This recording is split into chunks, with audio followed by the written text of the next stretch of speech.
This is a story I documented for the past couple of months about the Somalis. And the title is They Said Somalis Would Never.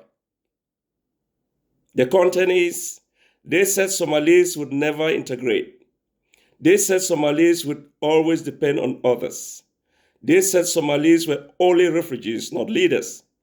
But history has a funny way of correcting people. When Abdi first arrived in Europe, he was placed in a small room with two beds and a window that barely opened. Outside, people spoke a language he didn't understand. Inside, he held onto something stronger than language: dignity. Every night, he studied, not because it was easy, but because he refused to become the stereotype others had already written for the Somalis. His mother back in Somalia would call and say, "Remember, my son, we didn't raise you to survive. We raised you to lead." Years passed. Abdi became a lawyer. His cousin became a nurse. His neighbor opened a logistic company. The quiet girl from his community became a member of parliament. Slowly, the narrative began to crack. People who once asked, "Where are you really from?" started saying, "We need more leaders like you." Across continents, something powerful was happening.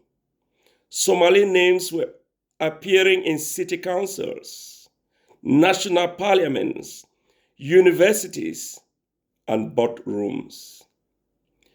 Children of nomads were now shaping policy. Children of refugees were now running businesses.